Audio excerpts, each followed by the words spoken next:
яг нэгийг бариад бас хөгжих тийм бас юу гадаггүй гэж би бас боддог. Яг гэвэл ерөнхийдөө график дизайнеруудын хийх шаардлагатай болдог юм шиг Монголд тэгж харагдаад. За нэгдүгээрт нь болохоор брэнд identity лого дизайн. Тэгэхээр яг брендингийн одоо яг лого дизайнаас нь ахуулаад одоо бүх зүйлийг нь хийдэг гэж байна. За ямар одоо нэрийн хуудас байх юм, ямар өнгө ашиглах юм, ямар фонт байх юм гэдэг бүх зүйлийг нь хардаг гэж байна. Хоёрдугаар болохоор packaging design гэж байна. Тэгэхээр энэ маань ерөөхдөө яг бүтээгдэхүүний сав боглого бадалтай яг ямар сав байх юм, ямар одоо уут байх юм гэдэг дээр илүү ажилладаг хүмүүс гэж ойлгож байна.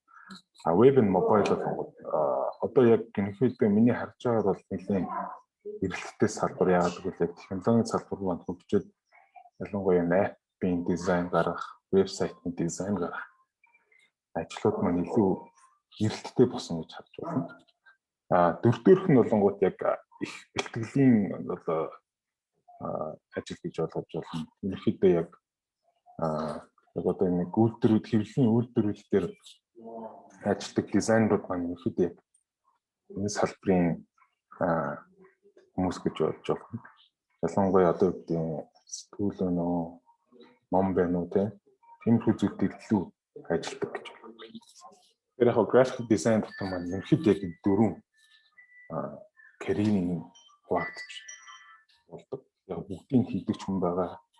Тэгээд яг брэнд identity рүү чиглэсэн ч юм байгаа. Аль алийг нь өөртөө барьж аваад тэр илүү мэрэгжлийн болж хөгждөг гэж ойлгож байна. Тэгэхээр яг энэ дээр график дизайн дээр та бүхний яг харж байгаа энэ дөрвөн ажлыг яг сургуульд бол бүгдийг заадаг. Яг ерөнхийдөө за ийм чинь ийм байдаг шүү, ийм чинь ийм байдаг шүү. Бүгдийг заадаг учраас яг сургуульд ороод болонгууд яг бүгдийг яг өөрсдөө хийж үзэж байгаад энэ нь илүү сонирхолтой, энд нь би илүү дуртай юм байна гэж бодоод тэрийгэ барьж аваад илүү үр дүнтэй гэж би бол хардаг. Ерөнхийдөө яг гадаад бол яг дизайнерууд зөвхөн яг лого гэдэг дизайнерууд хүртэл гэж байдаг. Зөвхөн номны дизайн гаргадаг ч юм. Яг бүр энэ дундаа дахиад бүр ингээд салбарлаа тэрийг яг барьж авдаг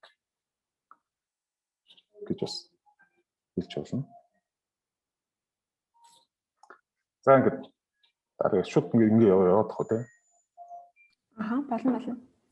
Та эсвэл хүүхдүүдээс асуулт асуугаад бас интерактив явж болно. За энэ дээр юу ячээ асуулт нэг авчтай юм лөө. Хүүхдүүд бас асуух бод ингээд шууд одоо асууад би хариулж тээ.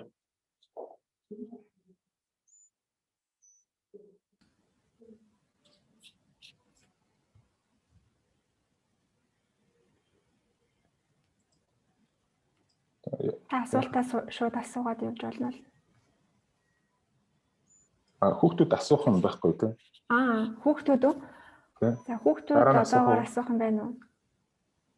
Дараа нь юу нь бол бид нэр асуулт тавилтаа явуулдаг л да. Гэхдээ та нөгөө нэг хүүхдүүдээс бас асуулт асууж болно. За тэгвэл шууд ямар ч юм дуусгачих төгөө. За тийм.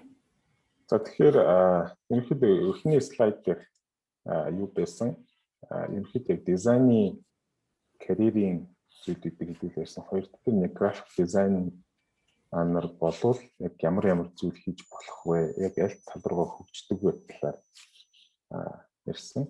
Одоо болгонгод ерөнхийдөө яг тренд гэж яриад байгаа. Одоо график дизайны тренд гэх яг энийг би 2021 онд одоо 21 онд илүү ашигласан трендийг одоо яг график дизайн дотор бид аргууд гэж ярьдаг. Тэр яг энэ аргуудыг ерөнхийдөө яг яаж ашигладгийг тэр яг энэ зургийг хараад та бүхэн ерөнхийдөө яг за график дизайн иймэрхүү зүйлүүд хийдэм байна. Иймэрхүү яг дизайны ажлуудыг хийдэм байна гэж харж болох юм шүү. Танай fade electric fade гэдэг энэ арга байгаа. Тэгэхээр энийг бол ерөнхийдөө яг тийм neon гэх юм уу яг тийм электрик тал руу барьсан энэ fade зүйлүүдийг оруулаад дизайн хийдэг зүйл байна. За энэ арга бол ерөнхийдөө яг орчинд илүү ашиглаад байгаа хүмүүсүүд тэгээд яг graphic design болон яг lettering одоо яг typo гэдэг аргыг бол нэлээд ашигладаг. Яг нь graphic design гэсэн basic зүйл гэж хэлж болно. Тэгэхээр яг энийг болгонгод яг юун дээр ашигласан бэ гэхээр яг орчинд гэсэн үг одоо яг тийм хам ч юм уу одоо байшин ч юм уу тийм нэг орчинд илүү ашигласан аргууд гэж харж байна. Энэ арга болгонгод яг илүү яг хүн дээр гэсэн үг одоо яг хүний зураг одоо хүн дээр яаж тоглолт хийж болох вэ фигюртэй энэ дээр яг хүмүүс яг одоо яг яаж ашиглаж болох гэдэг аргуудыг харж байна. Тэгэхээр ингээд зургийг ингээд харах юм бол яг graphic design одоо тэг фигюр хоёрыг ингээд хослуулж хийсэн арга. Тэгэхээр яг энэ трендийг бол өнөөдөр сүүлд нэлээд ашиглаж байгаа гэж болно. Silver light бол энэ яг постэр мастер зүйл дээр ашигладаг арга. Тэгээ яг ийм цагаан зураас илүү бүлгүй ашиглаад гол point гаргаж ийн гэсэн. За red line бол яг улаан хар цагааныг бүлгүй ашиглаад илүү хүчтэй болт мэдрэмжийг төрүүлэх нэг бас их ашиглаж харагддаг тийм. Түрүү ярьжсэн яг typo бол одоо текстээр тоглох typo юм гэдэг яг хамгийн нэлээд чухал байдаг graphic design. Яг archive text гэдэг арга болон үнэхээр яг олон текстийг ингээд одоо shape-д оруулаад ашиглах аргыг хэлж байгаа. Нэг болгонгод яг үнэхээр яг сэтгүүл дээр аяг ашигладаг л байна.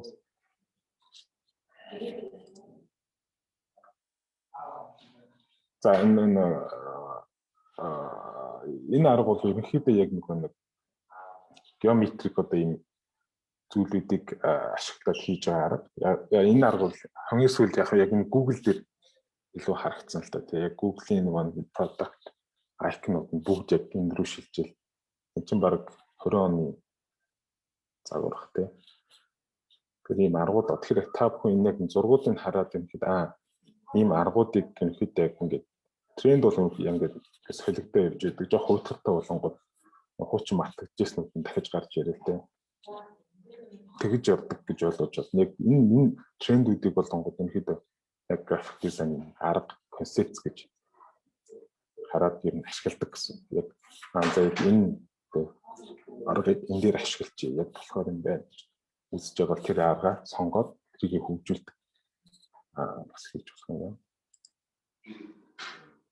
За блор бол одоо яг юм бас нэлээд ашиглагддаг зүйлээ сүүлийн бас нэлээд ашиглаж байгаа. Миний бас нэг дуртай аргуудын нэг гэж хэлж байна. Энэ дээр бас VV гэдэг энэ бас нэлээд ашиглагддаг. Сүүлд бас Nike яг t-shirt дээр нэлээд ашигласан харагдчихдаг.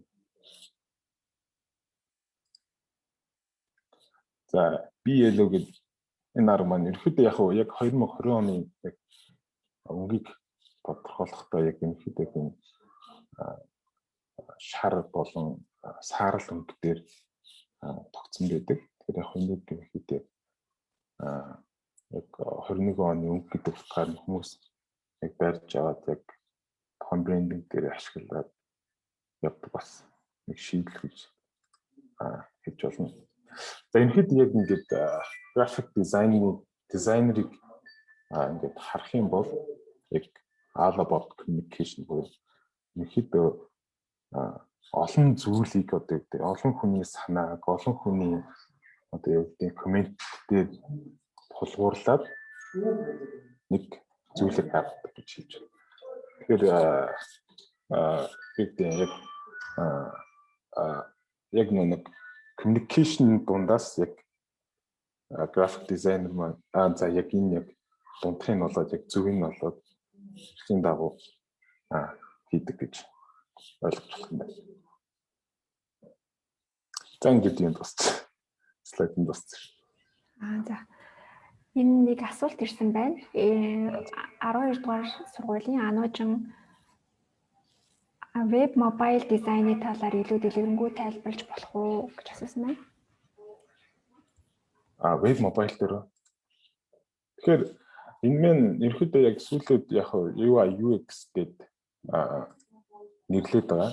Тэгэхээр яг user experience гэдэг user interface гэдэг яг experience маань ерөөдөө яг хүний яг хэрэглэн дээр тулгуурсан одоо хар зураг гэхлээр гаргаад за хүн энэ дээр ингэж дарах юм ба энэ баттон дээр ингэж дараад ингэж энэ хуудсыг гаргаж ирээд энэ хуудснаас ийм мэдээлэл аваад гэдгийг ихэж хар зургаар гаргаад тэр хар зургаар одоо яг өнгө будгийн фонтыг яг тааруулаад яг энэ веб мобайл дизайныг ер нь гаргадаг процесс гэж хэлж байна.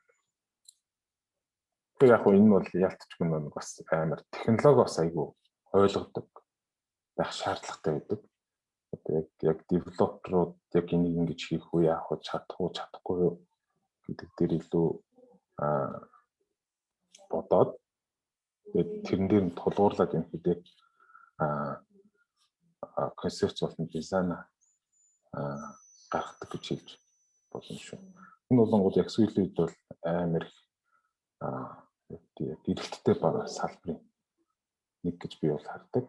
Яалтчгүй нэг технологийн компаниуд маань тэр тусмаа айгүй их болоод эхлэхээр наачгүй технологи төр суурьсан дизайнуудаар хийх шаардлагатай болохоор яг энэ талын яг дизайнер UI буюу UX дизайн нарууд бол айгүй эрэлттэй салбар шүү. Дахиад нэг асуулт ирсэн байна. Ховдын манхангийн 11-ийн ангийн сурагч Тэмүүлэн график дизайнер болохын тулд заавал их сургууль сурах хэрэгтэй юу? Эсвэл өөрөө сурах авьяастай байвал сонирхлоороо сурч болох уу гинэ? Болно. Би бол хангалттай болно гэж өөрөө боддог. Яг би өөрөө ингэсэн аахгүй юу? Яг 10 жилд байхдаа яг график дизайныг илүү сонирхоод Photoshop гэдэг дээр яг өөрөө ингээд яг юм эдит хийж болж эхлэлтэй. Яг одоо болонгууд яг ингээд нэг хүмүүс яг интернет орчин ингээд юм сурах болцоо айгу нэгтцсэн шүү дээ. YouTube-ээс хайгаад ч юм уу ингээд яг ингээд гацаад байгаа юм ингээд сураад хараад өөрөө шууд тэгээд энэ чинь ганц гоё юм нас тэгээд компьютер байхад л өнөхөдөө яг юмаа хийж болдог салбар учраас нэг илүү тот бас нэг амар зүйлж шаардлагагүй. Тэгэхээр компьютертэй байхад гэтээ суучаад үнэхээр өөрөө яг ингээд пашнтэй байгаа гэвэл бол хангалттай сурах хэрэгтэй. Заавал яг их сургууль болгонгод үнэхээр яг үндсэн юмнуудын амир заавал зүгээр яг өнгө ялгахаас ахвал л.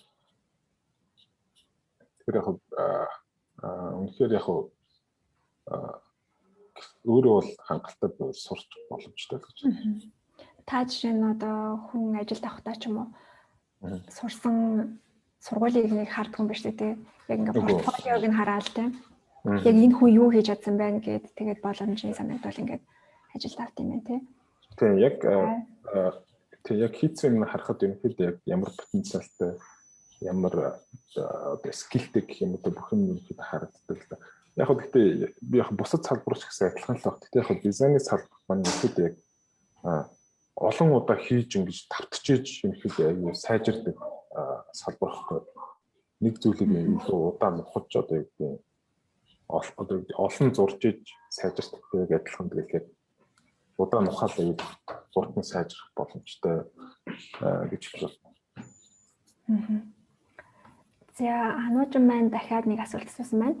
Interior design тэгээд web mobile design хоёрыг хослуулж сурч болох уу гэж асуусан байна. Interior design чинь ерөнхийдөө хоёр өөр салбартай ялцчихгүй. Тэгээд яг би бол үнэхээр яг өөрөө яг тийм юутай байж болно гэж бодож байна. Interior design маань илүү шал өөрлөлтөө илүү яг 3D модель руугаа илүү хордогтэй илүү юу тал руугаа авчдаг байхгүй юу. Тэгээ яг архитектур руу илүү явцдаг. Веб ч болгоод илүү технологи тал руугаа явцдаг болох. Миний хувьд бол яг тэгэхээр яг байж болно гэж байна. Гэхдээ яг бүр хоёр талын төгс одоо яахгүй л ах л да. Одоо барьж аваад гээд сайжрахгүй л ах л да. Тэгэхээр яг interior designer-ийн бүртлөө нүдийн хажуугаар нь вебээс сонирхдаг, бас зурдаг гэж болох л байна. За Дүлгөөн Бат Эрдэнэ сурагчид бүтээл цэцлүүлгээгээ хөгжүүлэх ямар арга дасгал байдаг вэ? Та хэрхэн бүтээлч хийвэрээ байдаг вэ гэж асуусан байна. Бүтээлч би тэгэхээр яг бүтээлчийг юу гэж хардаг гэхээр юу ганцаараа их бол байх хэрэгтэй юм шиг санагдаад байдаг байхгүй юу. Яг өөртөө илүү харьцаад байвал яг нэг бүтээлч сэтгэлгээний нэг төр юугээ олоод авчдаг гэж би боддог. Тэгэхээр илүү ганцаараа байгаад өөртөө илүү яг цаг гаргаад тэгээд яг юун дээр яг пашнтай, юун дээр яг гоё дуртай кайф авч юм. Яг график дизайнер ч гэсэн ганц гоё юм бас тэгдэг байхгүй. Жишээлбэл одоо нэг яг хийж байгаад нэг сэтгүүл хийгээд хевлээд гаргаад ирчих шүү дээ. Тэнгүүт яг нэг юм бүтээсэн гэдэг баригдчихж байгаа байхгүй тий. Тэнгүүт хүн чинь яг нэг үр дүн ингээ гараад юм тэрэндээ сайн хурамшдаг. Тэгэхээр яг би яг бүтээл сэтгэлгээг бол яг өөртөө илүү сайн харьцаад ганцаараа илүү байгаад гэдэг яг хүсэж байгаа юм илүү ойлгоод байгаад байх юм бол яг илүү юу байх гэж боддог. Яг би бас дизайнерууд ингээд хараад орой морой суудаг зүйл их гардаг л та. Яг өөрөө ганцаараа сууж байгаа гэдэг дизайн сайн. Ингээд яриа илүү сайн гэдэг дизайнууд санаанууд гаргадаг бас кейс байдаг. Миний харуул ганцаараа яг байгаа юмд ингээд фокуслаад байвал яг креатив санаанууд илүү гардаг гэж би үздэг шин. Тэгээд одоо ганцаараа байхдаа ямар нэгэн одоо дасгал ч юм уу нэг тим техник танд байдаг уу? Нэгтэр болгоод одоо юу гэдэг амар их нөө юу үздэг байхгүй юу? Яг юм гоё одоо юу гэдэг дизайны номнууд илүү цуглуулдаг байсан би. Тэгээд ганцаараа байхдаа тэр ном амар их үздэг байсан. Ялангуяа би ч яг нэг веб дизайнерыг сонирхолтой болохоор нэг веб дизайны номнуудыг аюу их цуглуулсан байж байгаа. Ганцаараа байхдаа тэрийг ингээд 0 тогтоол хүртэл ингээд үзэл ямар гоё ийцэн бэ, ямар гоё ийцэн бэ гэдэг. Хараад ангууд ерөнхийдөө ингээд иймэрхүү хийчих хэрэгтэй юм байна гэдэг юм бариад авчдаг байна. Тэ олон гатараад за нэг л гоё үүтэй үр дүнтэй гоё дизайн юм байна гэж дотроо өөрийнх нь гарнаас тэрийг гаргах гэж хичээгээд эхэлдэг байна. Яг за иймэрхүү хэмжээнд хийдэг гэж тэгээд яг энэ веб ингэж гоё хийдэг тэ юм байна гэдэг. Тэгэхээр яг ном айгуу цуглуулах гоё. Тэгэхээр ялангуяа юм дизайны креатив номнууд ч өөртөө амар гоё хэвлэлцэн амар гоё пакэжтэй сайн гоё ирдэг байхгүй ерөнхийдөө ихэнх нь тийм байдаг. Тэр мэрийг ингээл гоё таашаах гэдэг тийм. Санаа авах юм уу тийм. Тийм санаа аваалаа. Яаж ингэж гоё гэдэг хэвлэж байна. Яаж гоё гэдэг. Яг л яг юм хүнд ингээл пашнт болохоор ялтчих үү. Яг энэ чиглэл рүү орцсон л ах гэж боддог шүү дээ. Яг гоё хэвлэлцэн сэтгүүл харуулаагүй гоё. За нуужин яг тухайн үеийнхээ сэтгэл хөдлөлтөө автаад юу ч хамаагүй цаасан дээр буулгадаг төрлийн хүн бол ямар хуу чиглэлээр нь явбал зүгээр байдаг вэ гэж асуусан байна. Юу зурх юм бол зураач гэж байна. Уран зураг юм уу? Ямар юу юм? Бид нар ч бас нэг лого мого гэдэг аюу гоё ороод ирэнгүүт ингээд зураа явчихдаг байхгүй юу? Тэгээ логоны гоё санаа манаа гарвал шууд тэг газ буулгаж аваад дараа зургийг аваад. Яг тийм юм уу эсвэл яг юм уран зураг бол биш гэж байна. Хувцсан бол юу? Өөрөө бас яг тодорхойлж чадахгүй байгаа юм байна л да. Гэхдээ ер нь сэтгэл хөдлөлтөө автаад нөгөө нэг ямар нэгэн юм ингээд цаасан дээр буулгаж байна гэдэг чинь өөрөө Америк тийм креатив байна гэсэн үг гэж би хараад байна л да тийм. Тэгэхээр тийм. Юу байж болно. Яг мультимедиа яг аниматор тал руу бас хөгжиж болно. Гэхдээ яг энэ бас дизайны юу чинь бас угаас яг хар зургаас л эхэлдэг байхгүй. Яг тэмдэг дээр яг хахлал харандаагаар зураал те ямар ч салбар их бол тэгж л байгаа. Тэндээ бол яг харандаагаар зураал за яг иймэрхүү юм хиймээр юм байна гэл тэрийг яг ингээд сайжруулаад яг дизайн болгоод яг цаашлаад яг ингээд бичсэн бүтээгдэхүүн болго гардагтай. Ерөнхийдөө яг адилхан болохоор би бол яг дизайны дэлтэй аль салбар гэж юм яг хэлж мэдгүй. Гэхдээ бол аль нэг салбарт нь бол яг өөрийнхөө туртай юу бол ороод явах нь ихэд потенциалны эхлэл баг тэр. За нараагээд хүнээс UI UX дизайнер болохын тулд гараар хэр сайн зурдаг байх ёстой вэ? Зураг чадвараа хэрхэн хөгжүүлэх вэ? Шаардлагагүй байггүй. Ерөнхийдөө эхлээд нэг блокуудаар зураг эхэлдэг байхгүй. Одоо яг тэгээ нэг хэсэгт нь одоо ийм зураг байна гэл тэ. Тэгэхээр нэг амар тэгж лаг зурдаг байх шаардлагагүй. Би ч гэсэн өөрөө нэг амар лаг зурдаг юм биш үгүй. Тэгэхээр лаг зурдгууд нь болонгууд ялтчгүй тэр нэг одоо одоо энд тав дээр шүү дээ. Мультимедиа арт аниматор одоо 3D тэр яг тэр тал руу хөгжөө явчихдаг. Гэж ойлгож байна. Тэгэхээр яг UI UX дизайнер болохыг бол амар лаг зурдаг байх шаардлагагүй. Одоо ер нь нөгөө веб дизайнер тэгээ UX UI дизайнер хоёр чинь баг нэг хөгжил болох гэдэг тийм. За дараагийн асуулт Тэмүүлэнгээс график дизайнерууд юун дээр дизайн зураг зурдаг вэ? Цаасан дээр зурдаг уу эсвэл дижиталаар зурдаг уу гинэ? Цаасан дээр эхэлж зурдаг. Одоо яг логоны ажил ерөнхийдөө яг цааснаас л эхэлдэг. Лого яг одоо эмблем бүтээхийн тулд яг гараараа ерөнхий яг концепцийг зурчаад тэрнийхэн зургийг яг Illustrator гэдэг програм дээр оруулж тавьж агаад тэгээд ерөнхий яг ингээд layout-ыг гаргаад яг пропорцийн юмнуудыг тааруулаад зурдаг гэсэн. Ерөнхийдөө давхар зураал юмнуудыг тааруулдаг. Эхлээд бол яг дэвтэр дээр зураад энэ дээр зурсан бол.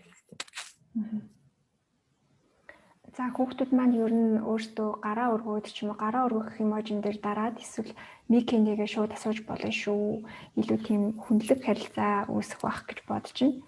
За тэгээд мөнгөсөлт гээд сурагчаас ирсэн асуултыг асууя. Ажлын карьер дээр гендрийн ялгаа байдаг гэсэн энэ талаар гэж асуусан байна. Энэ дизайны карьерийн талаар асууж ах шиг байна л да. Гендрийн ялгаа байдсан болов уу? Санхүү гайгүй салбар гэж би боддог шүү дээ. Яг дизайны яг энэ салбар дээр бол яг эрэгтэй сайн, эмэгтэй сайн гэдэг тийм ойлголт юм шиг байхгүй гэж ойлгож байна. Сайн эмэгтэй дизайнерч байгаа, дизайнерч байгаа. Тэн дээр бол яг тийм гэсэн гендер ялгаа байхгүй.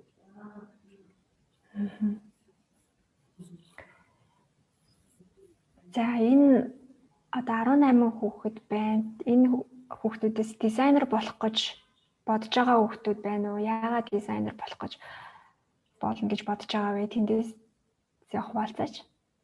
Тэгэхээр хүүхэд байна уу?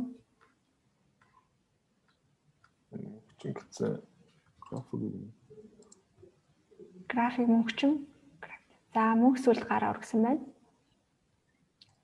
Сайн байна уу? Сайн уу?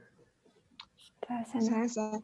Тань нөгөө нэг анууч хэллээ шүү дээ нөгөө нэг амар ингээд одоо бүтээл сэтгэлгээтэй яг яагаад тийш нөгөө нэг амар зурах гэдэг байгаа мэддэггүй. Тэгээд би болохоор өөр яг саяны логон дээр ажиллах амар дуртай байхгүй юу. Тэгээд бас өөрөө бас жоохон байхдаа амар их тийм логогоор грин тим тохиолдолт аягүй хийдэг байсан. Тэгээ яг одоогийн байдлаар болохоор график дизайнер болох уу, интерьер дизайнер болох уу яг энэ хоёрын хооронд нэг амар хэлбэлцээд тэгээ сонголтоо хийж чадахгүй байгаа. Тэгээд ер нь бол энэ чиглэлээр сурвал Монголдо яг ямар их сургууль сурах уу эсвэл гадаадд одоо сурвал аль сургууль нэг зүгээр байдаг вэ гэдэг ч юм уу. Тэр талаар мэдмээрээ. Монголд бол би өөрөө нэг сурч байгааг болохоор яг энэ сургууль тэр сургууль бол сайн нь бол хэлж мэдэхгүй байна. Яг график дизайнер болмоор байгаа юу, интерьер дизайнер болмоор байгаа юу гэдгийг бол чи өөрөө яг судалж иж яг яа л да. Одоо яг бисээ яг график дизайнер юу хийдэг гэдэг яг энэ дараагийн слайд харуулсан шүү дээ. Одоо яг брендинг хийх юм байна, байгууллагын лого дизайныг гаргах юм байна. Энэ хэвлэлийн одоо сэтгүүл хийх юм байна. Одоо юм саб глобал гэл тэ. Тэгэхээр яг эдрийг чи өөрөө яг ингээд судалж үзээд яг энийг би яг хиймээр байгаа юм уу, хиймээргүй байгаа юм гэдгийг яг ойлгох хэрэгтэй байх гэж би ихлэ бодож байна. Яг интерьер дизайныг ч гэсэн би бол яг өөрөө мэргэжлийн биш болохоор яг ингээд яг интерьер дизайнерын начиг тийм хүнтэй ч яг уулзаад яг юу хийдгийг судлаад те ийм юм байна. Эсвэл би яг хөө график дизайнер чинь ерөөхдөө бас яг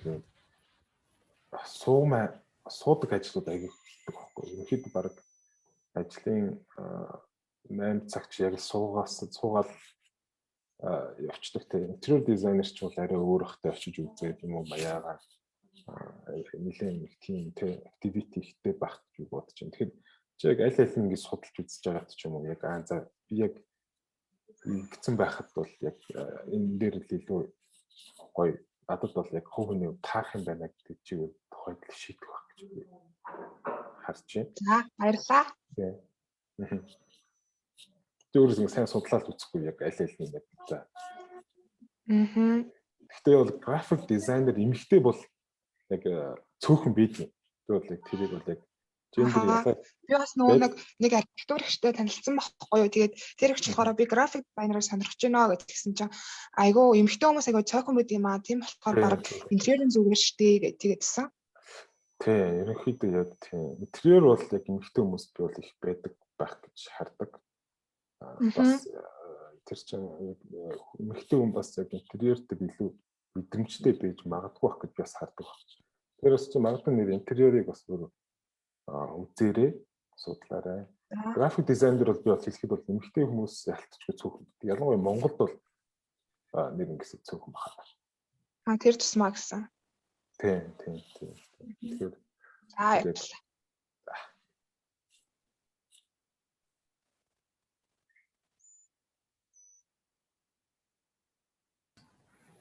За өөр асуулт байна уу хүүхдүүдээ? Шууд микийг нэгээд асуугаарай. Өөр дизайнераар сурах гэж бодож байгаа хүүхэд байна уу?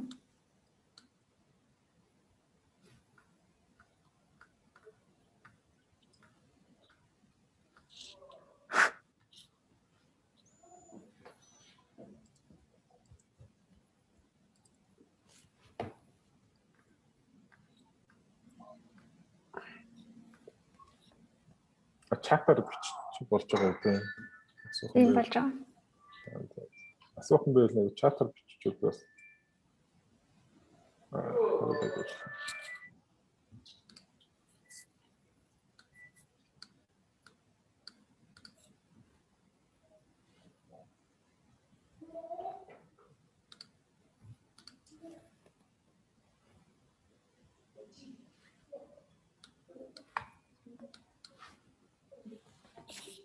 Та бас нөгөө ажлынхаа шугамар нөгөө гадаадаас захиалга авч веб дизайн хийдэг гэсэн шүү дээ. Тэрийгээ ер нь ямар байдлаар яаж холбогдож тэр ажлуудаа авдаг вэ?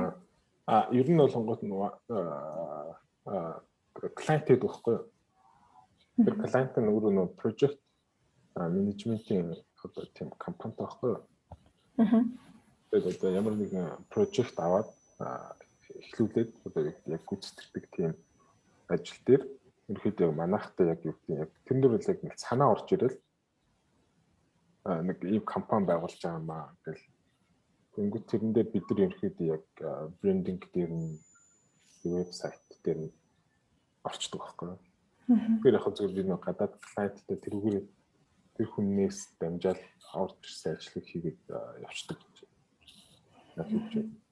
Тэгээд арай бас Монголоос арай гайгүй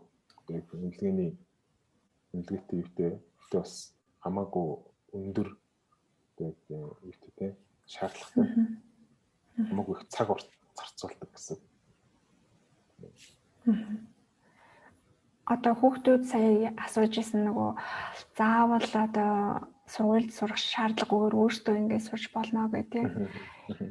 Тиймэрхүү онлайн ресурсууд хаанаас ер нь сурвал зүгээр байдаг вэ гэдэг талаар та бас зөвлөж. Тий. Одоо болонгууд би бол тэгж хардсан шүү дээ. Одоо болонгууд бүр амар юм хараа нэг зөндөө бас онлайн сургуулиудын курс зөндөө байдаг шүү дээ. Нэг видеогоор нь яг ингээд яг дараатай сураа авчдаг тийм боломжууд тийм модыг Udemy ч үлээ тий. Би тэрэн дээр бас нэг өөр IT-ийн юм үзчихсэн баггүй.